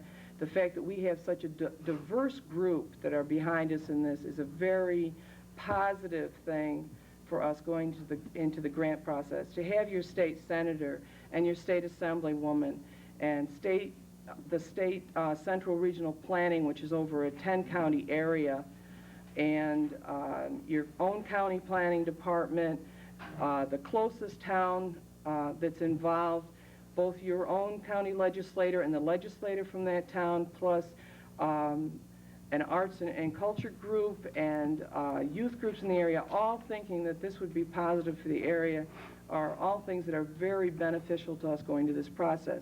Nothing is a sure thing, but and even if this grant didn't exist, I still think this would be nice for the area.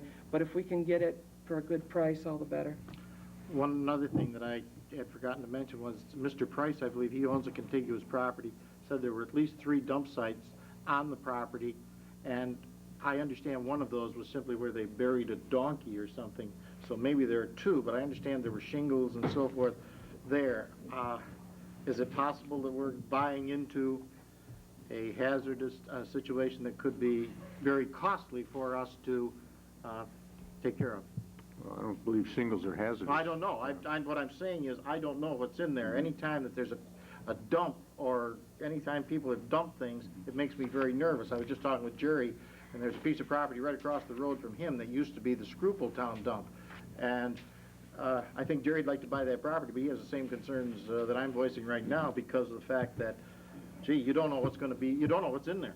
And I don't know what's down there. I think there's some protections built into the contract too, Jim, that will protect us in that regard, that our attorney had included. Okay. So, any other discussion from the board? Yeah, I'd just like to say that town of Volney, we don't own no land ourselves per se for anything that the town would like to do. For years, this town, the town board and like that has always given the big business to the county. One thing that, like Howard said about the landfills and stuff like that, and this don't sound, I don't think this sounds like a Searle County to the town of Volney, but you could get $25,000 a year for up to 10 years to make up for tax money that we lost when the county buys the land for a landfill. $750,000 to build a water tank and additional water lines around the landfill. $150,000 to purchase highway and public safety equipment if the landfill is built. $250,000 a year for the life of the landfill as a host community benefit if the landfill is built.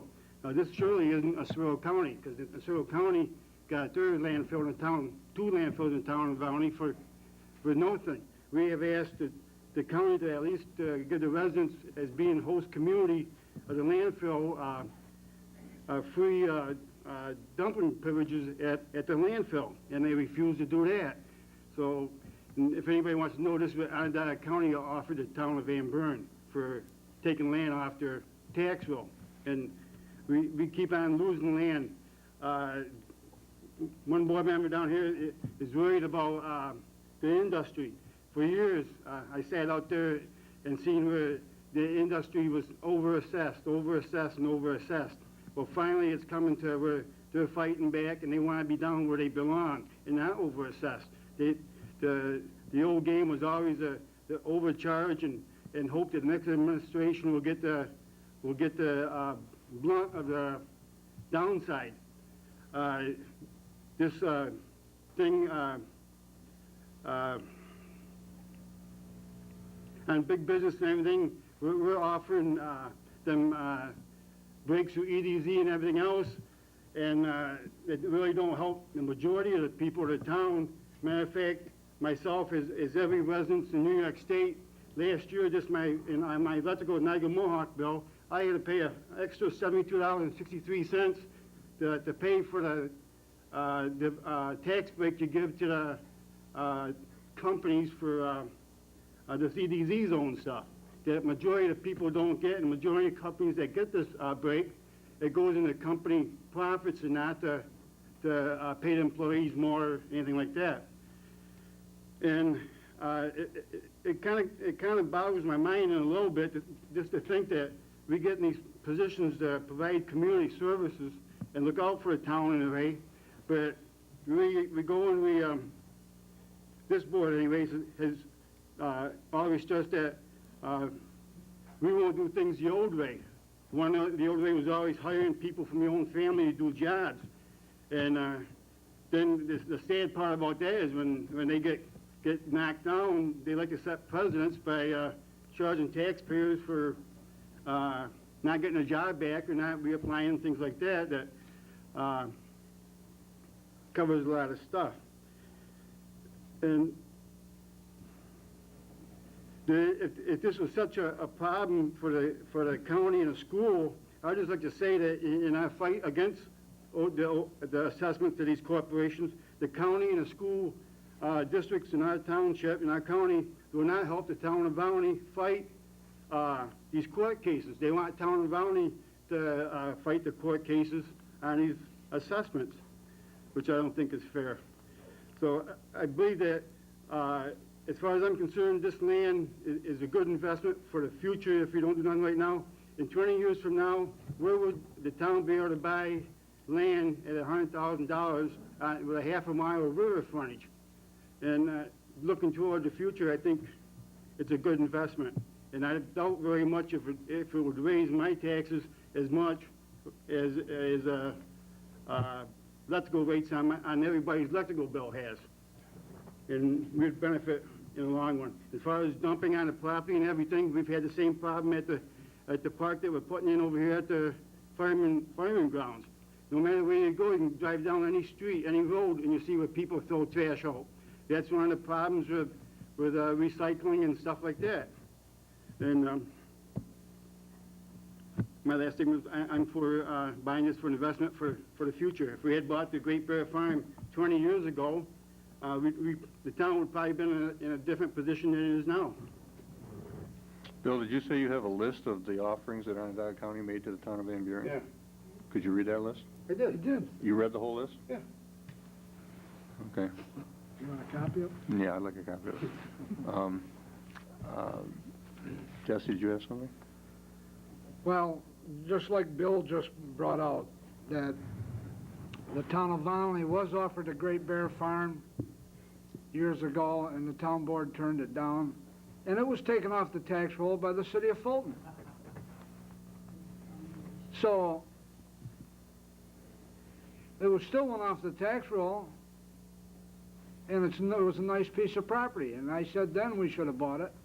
The town board was against it, but that's a lot of years ago, but it's the same thing every time you turn around. The county buys property, and I guarantee you, probably the city of Fulton or somebody will own this property and will go off the tax roll. Okay, I'll open the floor now to public comment. Colleen? My name is Colleen Scott. I live on Flood Road in Volney. I think it's a really nice thing that you guys want to purchase that property and make a park for the town. I can remember I read the paper and it was like another day, another grant for Fulton. Well, I think it's about time for another day and a grant for Volney. So I think it's a good idea. We need that park. And I really take offense at something Mr. Bullard said in the paper about this whole situation. I believe his comment was something to the effect of, we don't care about Fulton's finances. Now, I really think that's almost comical. He's not worried about our finances. He wants to take our mall away, but we're supposed to be all boo-hoo and worried because he might have to put up a fence. Well, too bad. I think we should buy the property. We should make it into a park. It's about time that Volney had a place where the kids could go and play, or they could go and fish or whatever. And I think it's a good idea, and I'm totally behind everyone to purchase the property. Thank you. Dominic? Okay, I'm Dominic Clavelli. I live on the Kingdom Road. Okay, as far as this property is concerned, until such time that you people, the town board, the Volney, go in there and investigate what you have on that soil, the subsoil, and see physically how much it's going to cost you to remove all that debris that's in that ground, and over a period of time, do what you got to do. I know the park sounds great, the boat launch sounds great, but like Jim Ridgway, people, I've been talking to people. I know that there's cars up there that are buried. There's oil in them. Apparently there was oil in them. I'm saying this just out of, there's got to be some gas in it, so it's contaminated the ground. And are you going to put the kids on this contaminated ground? What's DEC going to say? You know, he just mentioned something about a donkey. I don't know, but how much of this stuff is contaminated in that ground? Now, you're talking about contamination of the earth, contaminating the air. How much contamination is in that ground? Before you even consider, I know the grant is great. The grant is great. You know, go get it. If it's there, go get it. But before you decide on what you're going to do with it, how much is it going to cost us, the taxpayers, to remove all that contamination that's in that area? I'd love to see a park. And I told you this before, I'd like to see the town grow. But when you don't consider the ramifications of, like this area right now, the removal, what's DEC going to say? Are they going to say, no, you can't do it, Howard? You're assuming there's something there, Dominic, and you're assuming there's something there. We don't know. Well, if there is something there, like I said to Jim, we have a clause in here that will protect us in that regard. And if there's something there that we don't know about that turns up, then the owner of the property now will be responsible for it. Okay, we're not going to go into this blindly like we don't know what we're doing. We have an attorney that's drawn up a contract. We're going to search the title for the property. There are a number of steps we have to follow, and we're certainly not going to send kids over there to play on a toxic waste site. Well, that's why I'm bringing it up to you. Okay. I mean, I Well, want to be aware of that. we are aware of that, though. And I don't just want you to go in there, you know, bulldog right into there and say, okay, we got 62 acres. Okay, now we're going to make a park. Well, there's a lot of things before you go in there, before you even make this concession to Nestle, whatever his name is. Okay? What is in there? What is physically in there? I know the people have told me that there's physically, right now, there's 2 cars that they know of. Okay, Dominic, that will be checked out. I assure you it'll be checked out. Okay? And I want this to be noted throughout the, you know, I don't want to see Fulton get it. And I was born and raised in Fulton, so let's go get it. But before we get it, let's find out what we're going to, you know, what are we going to do with the work that's in there? We will do that, Dominic. We will do that. We have checked with the DEC, and there is no registered hazardous site there. So if there is anything there, it is probably minor. But we will not jump into any type of development until we have checked everything out. Okay, DEC, I'm going to just bring up a point to you, Claudia. Down here on 7th and Whitcomb Road as you're coming out of Fulton? Whitaker or Whitcomb? Whitaker Road. Whitaker Road, I'm sorry. Whitaker Road, there used to be a Shell gas station in there? Mm-hmm. Right. Okay? A lot of the older people will remember it. I'm one of them. Okay? I wanted to buy that piece of property. I went to DEC on it. They don't even have that on their register. But there's still 2 tanks in that ground. So there's contaminated soil in there. If they don't have that area on their register, there's nothing saying that, you know, okay. They can't tell me that there's not contamination in there. And he just got through talking about contaminating the area, now I'm talking about contaminating the soil. I was talking about known contaminants. I'm not talking about unknowns, but we've got it covered. Okay. Okay, trust me on that. Thelma. Solomon Cormina, Kingdom Road. Howard, you said there's a clause in your purchase contract. I believe so, yes. Well, can you read it? Can I read it? I'd have to read the whole thing to find it. I don't know. Our attorney, we told our attorney what we wanted. I'm not going to read this whole contract tonight, but, you know. Well, Howard, let me put it to you this way. I'm a town resident, and so is everybody sitting in this room. That contract that you signed as a town board member, and all of you signed it apparently, to purchase this property. Right. You're purchasing it on my behalf. Now, I'm a local real estate broker. I know what contracts do and they don't do. I also know what the DEC does and doesn't do. Dominic Clabelli is absolutely right. You've got one right up here on the corner of 6th and 3 that had tanks in the ground, and if it had been sold and sold properly, those tanks would have had to been removed. To my knowledge, they were not. You'll have lawyers all over the place telling you different things at different times. If you're not covered in that contract, or you don't have a property disclosure sheet on this property, it is known that there has been things dumped on it. Now, I don't believe that the town of Volney should be purchasing this property. Claudia says in order for us to get $100,000 on that grant, it's got to appraise out for $200,000. I'd like to know who's going to appraise it and where we're going to come up with that appraisal fee. Because I can tell you right now, any comp that any of us realtors pull out of Oswego County, you're not going to compare to that kind of money for that property. There's no way it's going to appraise for that kind of money. So I don't know where she's going to get the appraisal from. That's number one. So if we're not going to get the grant, then we might as well figure that, yeah, we're going to have to bond for it, and we are going to pay taxes for it.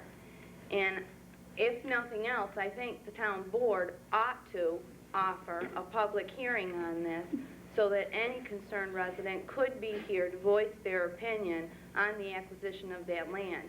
Claudia said that when it came to the master plan, that the town board did it out of courtesy for the town people. Well, I think on acquisition of a $100,000 piece of property that's being removed from the tax roll, more money's going to be needed to develop that park. I think there ought to be at least the courtesy of a public hearing so every resident concerned with the acquisition of this property could come and be heard before a final vote is taken on purchasing this property. And I think you ought to look through your contract, and every member on that board better make sure that there's something in there protecting you against the disclosure of any hazardous waste on that property. And I'd like to know, when the purchase offer was originally drafted, was it drafted for 73 acres or for 62? And if it was for 73, how come all of a sudden now 73 acres is the same amount as 62 acres? Where's the value rationale there? I don't get it. Okay, first of all, your concern over the appraisal, the state has appraisers that you have to use. We just can't choose you or any other local appraiser. I'm not saying you did. I'm just explaining. They have their own assessors that do that. We don't even have a choice of the assessor.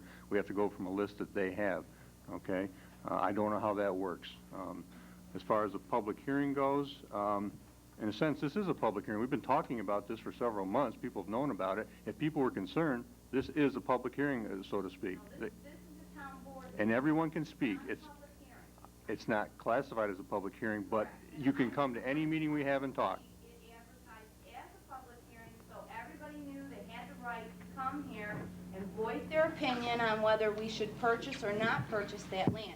We have not, as a town, been given that choice, and I realize you don't have to give us that choice, but I think out of courtesy, you should give it to us. Mr. Ridgway is telling us he's heard lots of opposition to it. I personally have, and I'm opposed to it, and apparently so has Mr. Clavelli. And I think for you as town board members to represent this town fairly, you ought to listen to every resident in this town if they want to come speak on the acquisition of this piece of property. Well, you don't understand. There's a problem with that. We only have 90 days to act, and our 90 days is up in another week or so. We have not been able to do that. So, you know, if we don't act on this soon or now, then it's gone. Our opportunity's gone. It could go to the city of Fulton, it could go to the county, it could go to a developer. Claudia made the statement there was a meeting in the other room, and Claudia made the statement that Mr. Nessel has said he would not sell that property to anybody else. And I said, then what is the hurry? Well, he doesn't want to sell it to anybody. He didn't say he would not sell it to anybody else. He said he would not sell it to anybody else if Volney wanted if the town wanted it. Property. Why can't you extend that option and give the people of this town the courtesy of a public hearing? So that they have the right to voice their concern. That was for the 90 days. Right, that was for the 90 days, and it's almost up. Why can't you extend it? I can't extend it. He would have to extend it. You can go to him with the offer of the extension and explain to him And if why. he says no, then it may be too late, and we lose the proposition, Thelma. Well, Okay. then, no, then if he says no, then you guys go back and you discuss, okay, should we or shouldn't we? There is not time for that. No, there's not time for that. Still got 10 days, I'm sorry, I'm correct? not going to debate this with you, Thelma. I'm telling you what we're up against here, okay? As far as the protection of disclosure, if it's not in here, I will not approve this myself. And if we do decide to vote on this tonight, there will be an amendment to this that is checked out before we buy it, because I'm not going to buy property that I don't know what's there. I'd be a fool to, and I wouldn't do that. So that will be part of the amendment if it's not in here, or we'll add that to our resolution, if we are going to pass this tonight, that is included, and that our attorney makes sure that's included. As far as the 62 and 73 acres, that's been fluctuating all along. I talked to our attorney about that, and he said that they do this all the time, this plus or minus thing. I don't understand it myself, but I will find that out as well. If it turns out to be 62 acres, I don't have a problem with that even. It's a nice piece of property, and I think it's even worth it at 62 acres. But Excuse me, I'm sorry, but appraisal-wise, Howard, it is not worth it. I'm telling you, it is not worth it. I work in this field. it is not worth it as it sits today, but I mark my words, if a developer bought that property tomorrow, he would divide it into $30,000 acre lots all over the place. I know that's not what we're doing with it, but you're trying to place a value on it as it stands now, and we understand that. And that's not the question Right. that the state is asking. Right, the question is not being asked that way. Okay, okay, I'm done with this conversation. Mr. Story, would you like to speak? Get your name, please. You want my name, telephone number? Name's fine. You got it? Newell Storing. I'm kind of in favor of it. I hope you preserve that hickory grove. It's about 400 feet behind where the old barn was. That was a pretty nice piece of property when it was a farm. Any farm in this country, I'll bet you got bones from animals. Taylor's farm had bones from animals, I can assure you. It had other skeletons, too. Yeah. When Mr. Nessler bought that property from them Bones, George wasn't the farmer that his father was, Tom. You don't follow that property. When Nessler bought that property from Lanning, he posted it off to us. We questioned him on the river frontage. And he says, oh yeah, I've got it right. So we wrote to the superintendent of the barge canal there, and he assured us that the state will not sell or lease any land along the old barge canal. So I don't think the town realized that they probably wouldn't own the river frontage. I don't know, it's still a nice piece of property there, and there's a lot of history there too. Okay. Did someone else have a hand up over here that hasn't spoken yet? Charlie? Well, Charlie Smart, there's many reasons for buying it. Speaking to the appraisal situation, this is not like a normal real estate sale. The state is imposing rules, and they are stated. They are given by the state as to the most profitable use of the land. It has nothing to do with what the land is currently used for. It has to do with, could they put condominiums down on the waterfront, and is waterfront property valuable once developed? And that is how the appraisal will work for the state, not for a regular sale of the property. Also, part of the reason for this different 10 or 12 acres has to do with the fact that the land is owned by the property owner on both sides of the canal. One side of the canal, the 10 acres is basically on this other side of the canal. This is the one area in the ownership of the riverfront that the state does not have title to, does not own. Claudia can explain that in the research to it, and part of the reason why the DEC, the Thruway Authority, and the Park Commissions is very eager to have Volney purchase this property is that this would complete ownership and prevent the kind of development that they do not want from occurring there. As for the property, the Great Bear Springs are there. They're important. They're an important municipal water source. They're very important to the city of Fulton. Purchase of this property and use this as a park is the best possible protection for that aquifer and for those wells that benefit the city of Fulton. In addition to that, some of the property is into the water-bearing strata and could, in the future, present potential development for the town of Volney for municipal water in that area. This is a protection of a very much needed resource. We have to protect our drinking water. The city of Fulton needs this protection as well. I urge the town board to take the action to buy this property, to preserve both our drinking water, to preserve the natural habitat that exists there. 50 years from now, if we don't do this now, it's going to be gone. 50 years ago, this town was nothing like it is today. It was all farms, open acreage.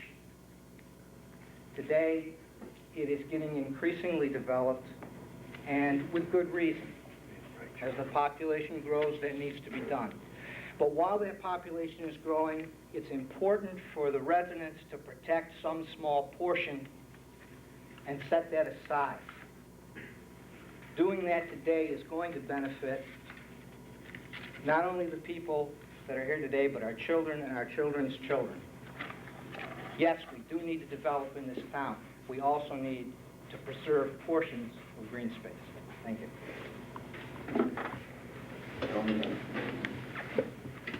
Alan Kestner. Well said, Charles. Well said. I hope the vote here is, it looks like it's going to be 4-1. I hope you vote on this tonight, and I hope it is 4-1 in favor of it. I would like to point out that there was somebody stopped me and said, what's the town board? Our stupid town board is going to spend $100,000 on a half-acre land because it's on the river. And I said, what do you mean? He said, well, that's what it said in the paper. And I tried to home and looked in the paper, and sure enough, it wasn't a half mile. Who told you it was a half mile? It's a half acre. It's a half acre. It's what it said in the paper. Swear to God, it was in there 2 days. So, you know, there is some misconception about here. If you took this half mile, and it is a half a mile, not half an acre, if you took this half mile and chopped it up into 250-foot lengths along the water, that'd be worth a lot of money. And you ought to have 10 of them, 250 foot. Now, that would be worth some money. I think that Claudia and the rest of the board, and Charlie, it sounds like, has looked into this a little bit, and I'm comfortable with it. If there's, and you said the donkey braid over there. That's not necessary, okay? All I could think about was the... stand up and make it. All I could think about was the latest Republican election, and maybe that's why they buried the donkey over there. I don't know. I hope the vote's 4-1. Yes, I did. And I'll say it again to the public, if you have comments to make, stand up and make them, okay? We don't need little sounds and all these kind of things going on here while other people are talking. Donna Kestner, County Route 45, Barb. Claudia, I was just wondering, were those letters solicited by you, or did they just come, or what?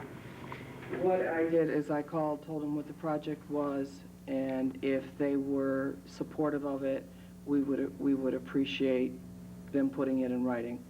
And this was, it's not like a form letter that you made out and got somebody to sign. They would just said, if you are supportive, let us know, and they wrote the letter themselves. Well, I'm in favor for it too. People in the audience made comments about we have to see Volney move forward, and it's going to die instead of becoming alive and whatever. But now that it comes to the park, apparently they feel differently. I would like Volney to be known for more than just the landfill. And I did want to ask you, is there any hazardous waste pickup? What's going on with? I'm not sure if the county, the one that they usually do once a year or so, I'm not sure if they have another one coming up or not. I haven't heard anything about it. Said that, budget cuts or whatever, and I have a friend that saved their batteries and took them out to the dump and said, what do I do with these? And they said, we'll show you what to do with them, and threw them into the... Yeah, it goes right in the incinerator. That's part of the mercury problem that we're facing. You know, I just wondered what people are supposed to do with their things. Okay.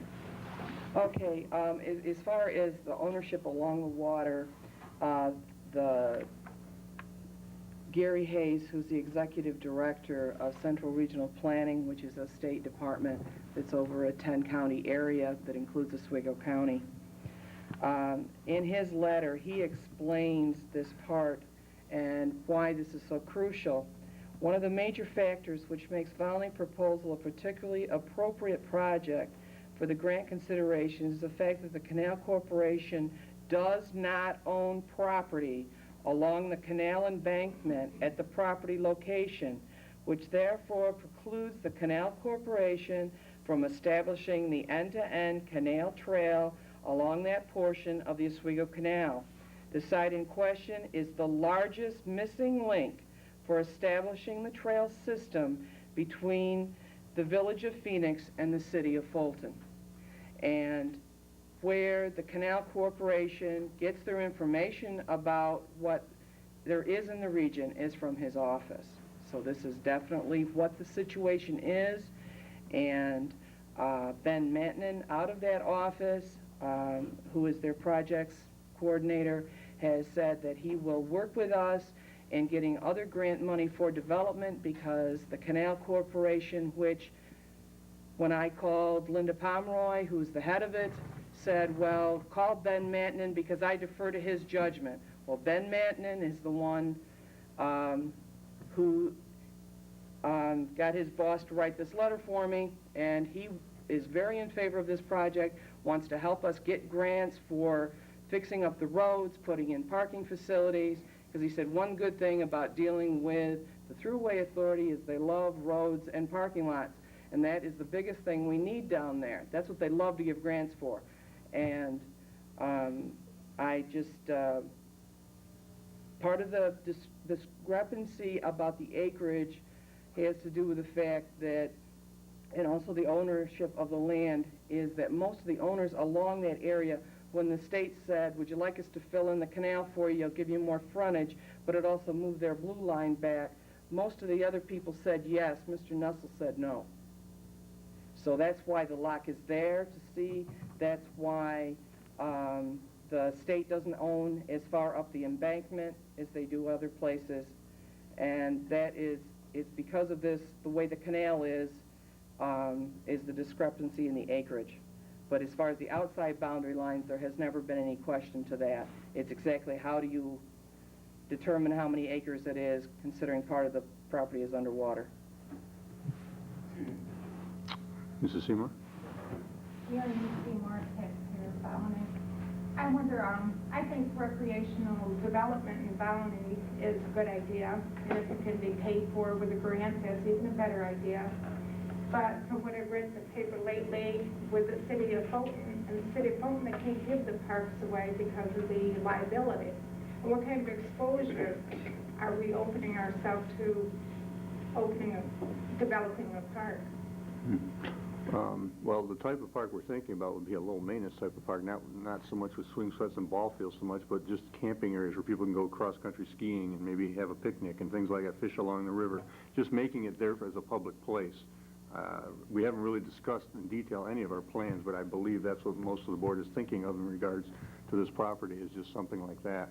So it would be a low impact as far as the cost and maintenance and things like that of the facility. And the way our package program for the insurance goes, it would not make any difference in the liability insurance for the town.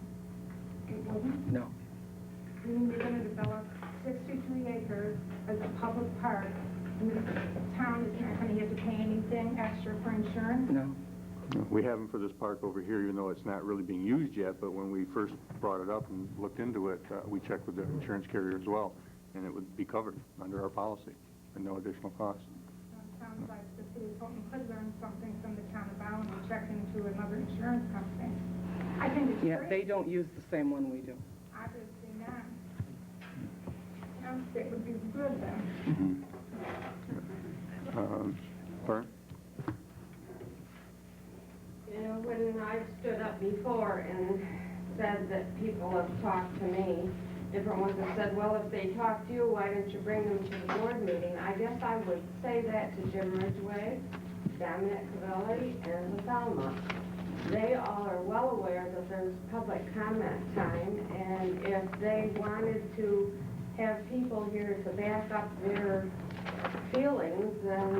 they obviously could have informed the ones that spoke to them that there was public comment time that could be made.